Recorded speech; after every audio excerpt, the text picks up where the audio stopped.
Well, Big Pharma has learned how to game the system, getting FDA approval for dangerous, even deadly drugs, and profiting hundreds of millions of dollars. The question, where is the accountability?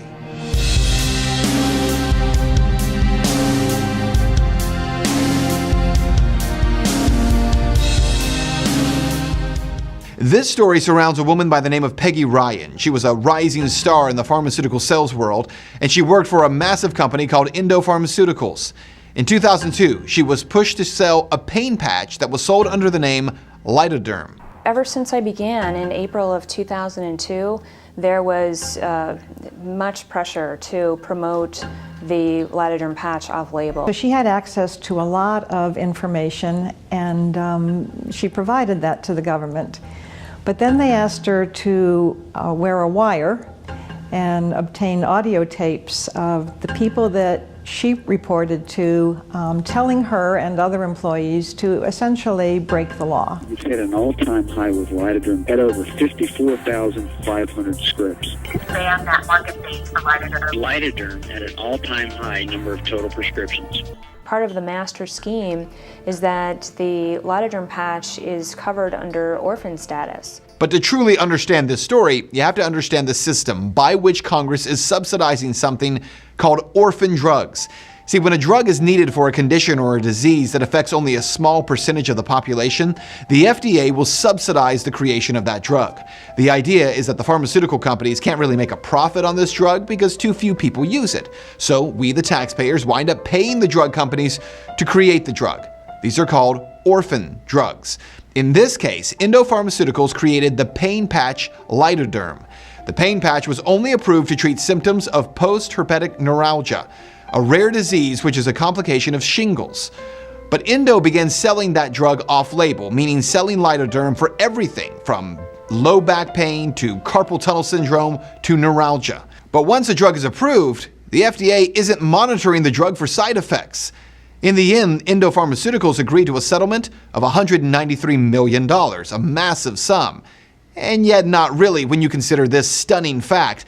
During the time that Lidoderm was sold off-label, Endo Pharmaceuticals made $1 billion on that drug. So in the end, even with a nearly $200 million settlement, Endo still made over $800 million. We did a study that showed that this medication affects brain function. Doug Brimner is an author, doctor, and professor at Atlanta's Emory University. Years ago, he began studying the acne drug Accutane. Teenagers taking an acne medicine called Accutane were committing suicide. Right. And so how did you end up becoming an expert witness? My understanding is a parent of a child contacted you and asked you to look into this. Is that right? Well, right. I was doing research on depression in the brain, so I was working in a similar area.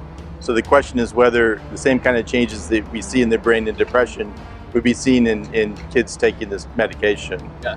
So the idea was that if the same brain areas are affected, then that could explain why some teenagers were developing depression and even some of them killing themselves. Turns out it was.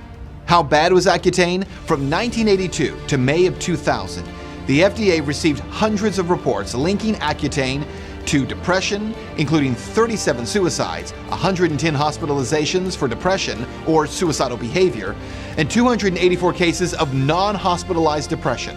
The drug was recalled in 11 countries. 7,000 plus lawsuits were filed against the drug maker Roche, and while some claimants received millions for damages and medical expenses, the numbers do not compare to the company's revenue from selling that deadly drug.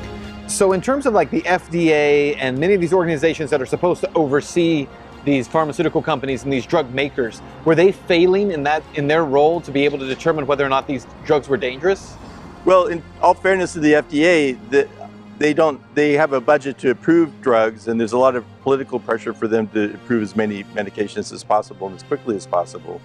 But they're not giving a budget to do surveillance or to follow medication safety after the drug is out on the market. And that's exactly what happened with Accutane. A drug that was supposed to cure acne had severe and even deadly side effects, and yet it remained on the market. In fact, there were thousands of kids born with severe neurological birth defects. And then the issue with the suicide and depression, that took several more thousand people before that became clear as well. Now here's the most insane part about Accutane, because even though the drug was proven to be deadly, The FDA never shut it down. Not only that, they never declared the drug deadly. And now a generic version of Accutane is about to hit the market. So what you need to know is that in order to go to market, any drug in America must receive the FDA's approval. It's a long and, quite candidly, expensive process. But when the FDA studies only cherry-picked information, has agents who are promised future jobs with big pharmaceutical companies, and doesn't deal with a drug after it's been approved, even when that drug is causing birth defects, even death, then quite candidly, what good is the FDA in the first place? Allowing Big Pharma to control perceptions, outcomes, research, media, even responsibility when something goes wrong? No, Big Pharma does not game the system. Big Pharma owns the system. And it's time that the public demands that that is no longer the case.